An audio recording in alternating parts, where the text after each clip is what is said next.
मुझे कुछ नहीं चेक करना है। ये तो होता ही है, क्योंकि जन्मभूमि तो है नहीं जिससे अंतर्मन जुड़ा हो। ये तो मामला ये है कि जैसे इधर आ गए और मूड बन गया, कुछ कर दिया, पहले फिर वो खड़ी रह जाती है और इन्होंने ठुकरा दिया। वो चीजें फिर खड़ी रह जाती हैं, क्योंकि उनको संभालने के लिए संगतें चाहिए। और उनको संभालने के लिए संगतें चाहिए, और तुमने कहीं जंगल में नदी के किनारे कर दिया उसको, तो कुछ दिनों तक तो लोग कोशिश करेंगे। अब वहां बर्ताव का कोई जगह नहीं। बर्ताव का जगह का मतलब पहली चीज तो रास्ता चाहिए। जब रास्ता ही नहीं है तो बर्ताव में कैसे आएगा वो? जब तक तुम्हारी तबीयत रहेगी तब तक रहोगे, और लगेगा कि अब हमारे योग्य यह मामला नहीं है, तो तुम तो रम जाओगे, और वो यूं ही जो कुछ लगा दिया वो खड़ा का खड़ा रह जाएगा। और वो भी ऐसी जगह, अरे कहीं रास्ते का अच्छा साधन होता। तो अब रास्ते के साथ पास में ही कोई बनाए रहे न, वहीं वहां रास्ता है ही नहीं कहीं। तो अब जब देखिए, इसी को कहते हैं बुद्धिमानी। गुरु महाराज ने जहां आश्रम बनाया वहां हाईवे है, कहीं से भी आइए, आने का रास्ता सुगम है। अब तुम वहां हवेली बनाकर खड़ी कर दो और आने जाने का रास्ता ना हो, तब तो क्या फायदा है?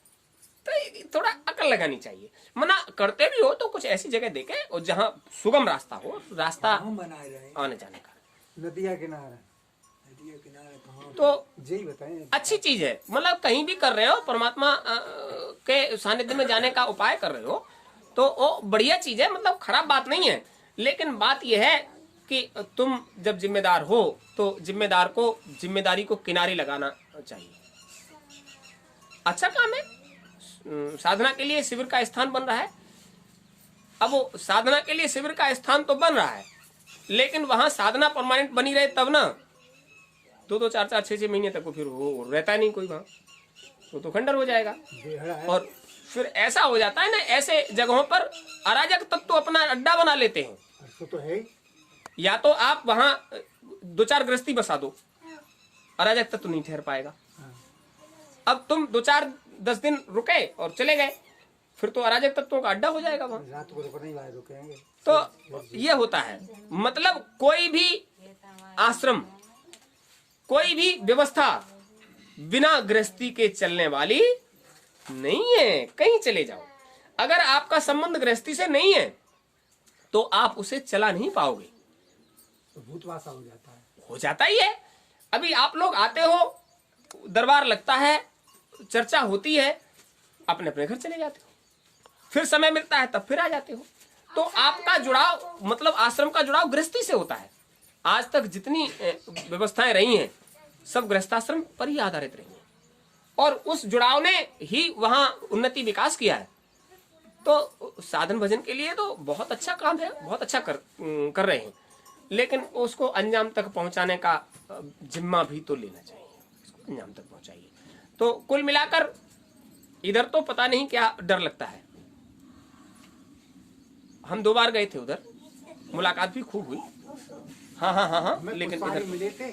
तो हम लोगों के पहुंचते पे ही ऐसे कई, अरे आप लोग आए हैं, आपको मतलब सलाद, आप लोग सलाद मारते होंगे, ये करते होंगे, वो करते होंगे, हम तो रूखी रोटी मिल जाती है, नहीं मिल जाती है। तो उन्होंने समझा कि ये वो है, वो तो संसार है। बताए ना, अब अभी क्या कहा था कि दूसरे के अंदर क्या है हमें इससे कोई लेना देना, हम अपना लाभ कैसे उठा पाएंगे इसके लिए हमें प्रयासरत रहना है। आप अनुमान लगाइए, अब तक संतमत में आपने बहुत चीजें देखी होंगी। गुरु महाराज का कितना बड़ा संकल्प रहा, 24 घंटे में 18 घंटे साधना करते थे मालिक, और 1 रोटी पानी में डालकर लेते थे। आज उनकी तपस्या का प्रभाव है, चाहे आप खितौरा देखिए और चाहे मथुरा।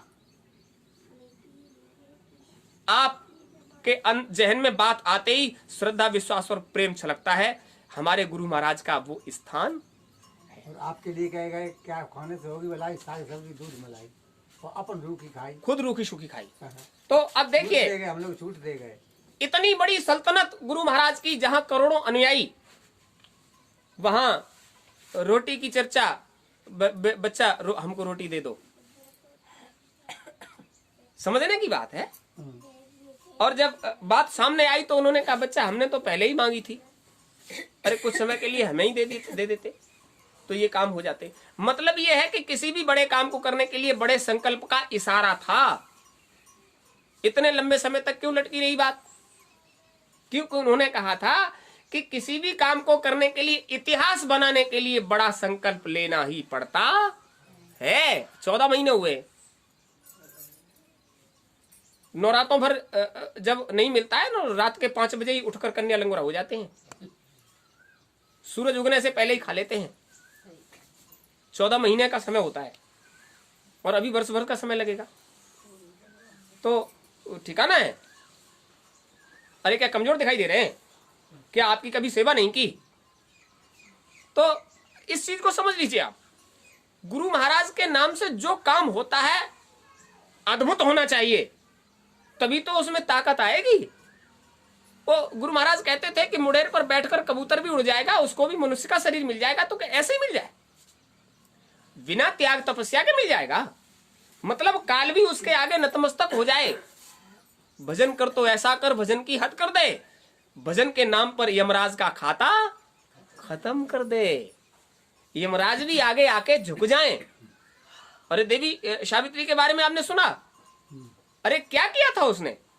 केवल संकल्प था उसका कि हम जीते जी इस व्यवस्था को भंग नहीं होने देंगे, अपने स्वाद को उजड़ने नहीं देंगे।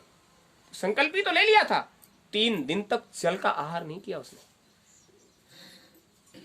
व्रत तो पहले से ही रह रही थी, लेकिन जब 3 दिन रह गए तो उसने जल का आहार तक त्याग दिया। और उस त्याग का ये मामला हुआ कि यमराज सामने आकर अपने आप को छुपा नहीं पाए और वो पीछे पड़ गई। और देखिए उसने इतिहास को बदलकर रख दिया। कैसे रख दिया? संकल्प सिद्ध हो गई वो। तो इतिहास बदलने के लिए आपका सहयोग एक बहाना। आप गुरु महाराज से जुड़े हो, इसलिए इस तरह की व्यवस्थाएं बना दी गई कि आप रहो न रहो, गुरु महाराज का जब तक चिन्ह रहेगा तब तक तुम्हारा नाम इससे जुड़ा हुआ। ये जरूरी नहीं है कि आपने 1 लाख का सेवा दिया है, 1 रुपया का सेवा दिया है। मतलब आपने अपनी गुंजाइश, श्रद्धा, विश्वास और प्रेम का दिया है। एक बार आपको बताया कि बुद्ध जी के हाथ पर एक बुढ़िया ने आधा खाया हुआ आम और 1 सिक्का, वो पता लगा उसको कि बुद्ध जी आए हैं, महात्मा जी आए हैं, तो कुछ न कुछ सेवा देनी चाहिए। वो मठ बना रहे हैं, मठ के लिए सेवा जानी चाहिए। तो उसके पास वो आम खा रही थी, तो उसने कहा बस यही बचा है, उनको खिलाने के लिए और तो कुछ है नहीं। तो उसने वो खाना वहीं बंद कर दिया, आधा खाया हुआ आम, और उसके पास 1 पैसा था। वो चली गई, और जब लाइन लग रही थी और सेवा ले रहे थे, डाल रहे थे, ले रहे थे, डाल रहे थे, तो सब लोग चले गए, वो बुढ़िया खड़ी रह गई, वो हाथ में आम और वो सिक्का पकड़े। बुद्ध जी उतर कर आए मंच से और उन्होंने दोनों हाथ फैला दिए। बुढ़िया ने वो खाया हुआ आम और वो सिक्का रख दिया, और बुद्ध जी ने दोनों हाथ फैलाए और अपने अचले में रख के ऐसे सीने से लगा लिया, और बुढ़िया जाने लगी। लोगों ने ऐतराज किया, हुजूर क्या कर रहे हो, झूठा है, और उसका खाया हुआ है वो। तो उन्होंने कहा हमको मालूम है कि वो आम उसका खाया हुआ है, और हुजूर 1 पैसा और इतनी बड़ी कीमत सीने से लगा लिया आपने। बोले भाई आप लोग धनी मानी और सेठ हो, अपने खजाने में से थोड़ा सा खोस कर लाए और डाल दिया, तुम पर कोई फर्क पड़ने वाला नहीं। बुढ़िया का संपूर्ण आहार ये आम, इसके अलावा उसके घर में 1 दाना खाने को नहीं है, कल क्या खाएगी उसको पता नहीं, और संपूर्ण दौलत ये 1 पैसा। उसने अपने जीवन का जो कुछ था सब कुछ समर्पित कर दिया। तो श्रद्धा, विश्वास, प्रेम उसके प्रति उमड़ेगा या तुम्हारे प्रति उमड़ेगा?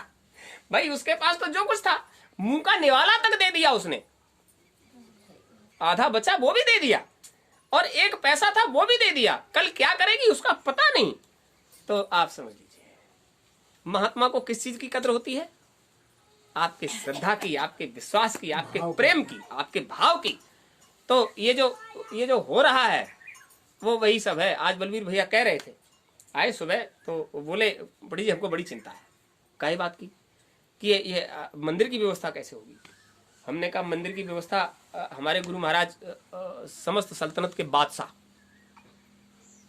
तुम क्या सोच रहे हो कि वो झोली लेके निकले, भीख डाल दो? अरे बादशाह का काम बादशाहों की तरह से होता है, और वो तो होगा। आप अपना जो करना चाहते हो वो करो, ये बादशाही काम है, ये गुरु महाराज का काम है, वो परंपरा को ही तो बदलना है। अभी निकल पड़े। अभी की चर्चा बताते हैं। हमारे एक प्रेमी आते थे चच्चू के पास, उनका कहना था हर बैसाख में 2 कुंटल गेहूं और कुछ पैसे दिया करेंगे, यहां आने जाने वालों के लिए भोजन की व्यवस्था कर दिया करना। कुछ पता है कि यहाँ कितने लोग आकर भोजन करके चले जाते हैं? आज तक तो आया नहीं। कभी कोई व्यवस्था रुकी? कुल मिलाकर इस चीज को तो दिमाग से निकाल ही दीजिए। लोभ और लालच जैसी चीज को मन से निकालिए, क्योंकि ये जिम्मेदारी तुम्हारी, मालिक का दरबार है, मालिक की जिम्मेदारी है। मालिक किसको क्या चाहते हैं करना मालिक का काम है। अब खामखा छाती ठोको तो उससे क्या हो जाएगा? जो उनकी मौज मर्जी होगी वही होगा। कुछ प्रेमियों ने वो चर्चा किया वहां पुल पर बैठकर, अरे पंडित जी को इतना दिन हो गया वो भोजन छोड़े हैं, अरे कुछ ऐसा कर दीजिए, कुछ वैसा कर दीजिए। तो आप खूब समझ लीजिए, ये आयुर्वेद का सौदा है, जितना पुराना है उतना ही दमदार। इस काम में जितना समय लगेगा, तपस्या जितनी लंबी होती है उतनी ही मजबूत होती है। अरे संकल्प लिए हैं हम, अन्न का आहार छोड़े हम, हमें आपको कुछ तकलीफ में दिखाई दे रहे हैं, तो आप लोग इस चीज से जुड़ जाइए कि मालिक के लिए जिसने जीवन के रसों का त्याग कर दिया है, वो कौन सा रस आपके जीवन में घुलना चाहता है। कि आप हो न हो, आप जहां भी हो, संसार में इधर से निकलने वाला हर प्राणी जब उसकी दृष्टि पड़े तो ये कहे ये लोग गुरु महाराज से जुड़े हुए थे। हम आज भी ये चाहते हैं, छोटे से बड़ा जो भी प्रेमी गुरु महाराज के प्रति अकेला जुड़ा है, मतलब घर में 10 सदस्य हैं तो एक सदस्य अकेला है, 10 के 10 अकेले हैं, मतलब एक नहीं, वो 10 अकेले। गुरु महाराज के लिए तो सब अलग है और सब अपने हैं। तो उसके नाम का अगर एक पत्थर भी यहां चिपक जाएगा तो जिस दिन कोई भी इधर से निकलेगा और उसका हाथ उस पत्थर से लग गया तो आपकी सेवा का भाग उसको प्राप्त हो जाएगा। गुरु महाराज मिट्टी डलवा रहे थे, वो साथ साथ जा रहे थे, अचानक से बोले अब रुक जाइए। तो हमारे हाथ से वो छपड़ा जो था वो रखवा लिया और बोले तुमको मालूम है ये क्या हो रहा है? पता नहीं बच्चा, तुम्हारा पसीना टपक रहा है, मिट्टी में धूल धूस रहे हो, मिट्टी डाल रहे हो, जाने दुनिया के किस देश की कौन सी चिड़िया, मतलब जीव, इंसान जब आकर इस मिट्टी में यहां आकर बैठेगा और वो यहां सिजदा करेगा, वो भजन करेगा, तो कहीं का भी हो, जो तुम्हारे हाथ की डाली हुई मिट्टी पर बैठकर साधन भजन करेगा, समझ लीजिए वो तुम्हें कुछ न कुछ देकर जाएगा। वो तुम्हारे प्रति श्रद्धा, विश्वास और प्रेम छोड़कर जाएगा, तुमसे लेकर कुछ भी नहीं। ये ब्याज है। क्या बोले? ये ब्याज है। तुम्हारी सेवा का फल तुम्हें हमेशा मिलता रहेगा। तो आप अंदाजा लगाइए गुरु महाराज का क्या विचार था, क्या कहना चाह रहे थे। इतने इतने बड़े बड़े धनीमानी सेठ थे जिन्होंने गुरु महाराज से ये कहा था, अरे आप कह दो ये इन विचारों को क्यों परेशान करते हो, इनके पास खाने को अन्न नहीं होता और पेट काट कर लाकर आपको सेवा देते हैं। तो क्या कहा गुरु महाराज ने? तुम धनीमानी हो ना, इसलिए कह रहे हो ना, ये हमारे बच्चे हैं, जब पेट काट कर मेहनत ईमानदारी की कमाई का यहां लगाएंगे तभी तो इन्हें उसका लाभ मिलेगा। तुम्हें हम लाभ दे दें और इन्हें लाभ से वंचित कर दें, कितनी बड़ी बात। ये करेंगे तभी तो इन्हें मिलेगा, तुम करोगे तुम्हें मिलेगा, ये करेंगे इन्हें मिलेगा। तो इनके लाभ को हम छुड़ा नहीं सकते। इसलिए बच्चे जो कर रहे हैं उनको करने दीजिए, तुम्हें जो करना हो वो तुम करिए। बहुत बहुत सेठ और बड़ी बड़ी दौलत गुरु महाराज के आगे डाली तो हुजूर ने कहा हमें क्या करना है, चिन्ह बनाना है, उसको बनाइए। तो देखिए आज सेठ ने पटिया लगवाने के लिए कहा था, मेरी नाम की लगा देना, हाँ, मना कर दिया। मना कर दिया, 2-2 रुपए हमारे बच्चे करेंगे। तो इसका मतलब क्या है, क्यों चाहते हैं प्रेमियों से? इसका मतलब यह है कि किसी भी स्थिति में कभी भी बुलावा आ जाएगा, जो कुछ कर सकते हो कर जाइए, बुलावे का कोई ठिकाना। अभी योगेश चचा कह रहे थे वो ऐसा वेरिएंट आया है जो 3 दिन में ही, अब इसका पता नहीं कि 3 दिन के बाद चौथा दिन मिलेगा नहीं मिलेगा, वो वेरिएंट ऐसा है, वेरिएंट ऐसा है, तो 3 दिन में ही निपटाना है काम को, क्योंकि काम आपके लिए, आपके पास तो मुहैया समय है, लेकिन वेरिएंट के पास 3 ही दिन का समय है, तो वो 3 दिन में ही काम निपटाना है, तो 30 दिन का काम भी 3 दिन में ही निपटाना है। और हम क्या, हमसे तो मजबूरी में कहना पड़ता है कि अभी तो 1 बरस लगेगा, अभी 1 बरस पूरा लगेगा, 1 बरस के बाद की बात सोचिए, तब कहीं जाकर मंदिर का काम पूरा होगा। तो 3 दिन वाला तो बेचारा ताकता रहेगा, क्योंकि उन्होंने तो 1 बरस का और समय दे दिया है, 1 बरस तक सुरक्षित, लेकिन मेहनत का समय है ये, आपको लगन से मेहनत से काम करना है, और गुरु महाराज के प्रति अच्छे भाव से काम करना, मतलब ये सोचकर नहीं। देखिए, कभी किसी से ये कहा गया कि आपको इतनी सेवा देनी है, नहीं, आपसे श्रद्धा से, विश्वास से, प्रेम से जो बन पड़े उसी को करते रहिए, मालिक का काम है, वो अपने आप से करा लेंगे। लेकिन करने लायक होकर न करने पर डॉक्टरों के पास जाना पड़ेगा और उन्हें दे के आना पड़ेगा।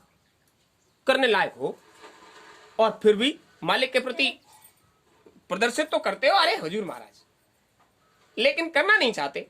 इसका मतलब क्या है कि आपने संसार को ज्यादा तवज्जो दिया है, गुरु महाराज को कम। तो कम से कम संसार के बराबर तो गुरु महाराज को तवज्जो देते रहिए।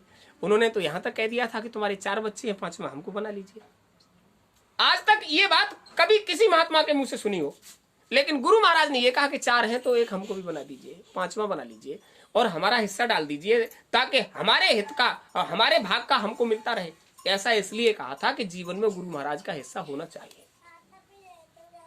अभी सुबह ही सुबह चर्चा चल रही थी, तो हमने कहा ये जो भंडार भरा हुआ है तुम अपने खाने भर का रख लीजिए, बाकी सब बाजार में पहुंचाकर वो पट्टा वट्टा निकाल कर जो बचे सब मंदिर में लगा दो। खिलाने पिलाने का जब जिम्मेदार बाप बैठा है तो तुम्हें किस बात की फिक्र है? वो व्यवस्था इतनी बनाए रखिए कि साल के 7 कार्यक्रम हो जाए, बाकी सब हटाकर सब लगा दीजिए मंदिर में। क्या करना है तुम्हें? देने वाला भोजन भूख लगने से पहले व्यवस्था कर देता है। बच्चा गर्भ में आता है, शरीर के बाहर आने से पहले मां के स्तनों में दूध आ जाता है। क्या मशीनें लगाई गई हैं? अरे उसकी व्यवस्था है कि वो तुम्हारी व्यवस्था कैसे करेगा। तो ज्यादा परवाह मत करो, विचार ये करो कि हम परमार्थ में क्या से क्या कर जाएं। सो धन धन्य प्रथम गति पाई, गोस्वामी जी महाराज ने लिखा है। वो धन धन्य है जो किसी तरह से परमार्थ के हित में लग गया। पहली चीज, धन्य घरी सो जब सत्संगा, ये समय धन्य है कि गुरु महाराज का दरबार लगाया और मालिक की चर्चा चल रही है। ये समय धन्यवाद का पात्र हो गया।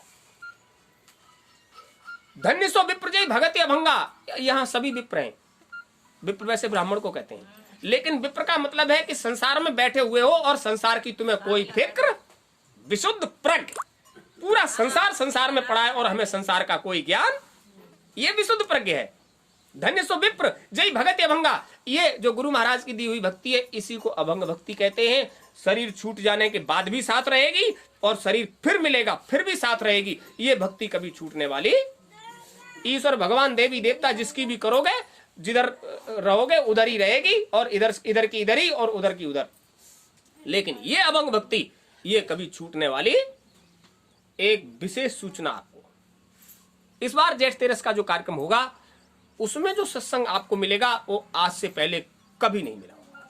सबको सूचना दीजिए, जेठ 13 के कार्यक्रम में जो चीज आपको मिलेगी वो आज से पहले कभी नहीं मिली होगी। क्योंकि सोना जितना तपता है उतनी उसकी चमक बढ़ जाती है, और जब तक आभूषण नहीं बनता तब तक उसकी कीमत का भी कोई आकलन। तो अब आभूषण मतलब हथौड़ी बजने वाली है, तो आभूषण तो बनेगा और जितना तपाओगे उतना चमक बढ़ेगी। तो अब समय आ गया है, बिल्कुल निश्चिंत होकर काम करो और घबराने की कोई बात नहीं है। ये बीमारियां बीमारियां मालिक के दरबार में हाजिरी करते रहो, आते जाते रहो। और सुरक्षा, देखो आपको पहले ही बताया था, हाट बाजार 11-12 बजे तक खुलता है। सबसे कहा गया है घर में दालचीनी ले आओ, बाकी सौदा आपके घर में होता है। लौंग है, काली मिर्च है, हल्दी है, अजवाइन है, अदरक है, घर में होता है, गुड़ है। इन चीजों को घर पर रखिए, 7 चीजें हैं, दालचीनी, हल्दी, काली मिर्च, लौंग, 1-2 इलायची मिल जाए सफेद वाली, गुड़।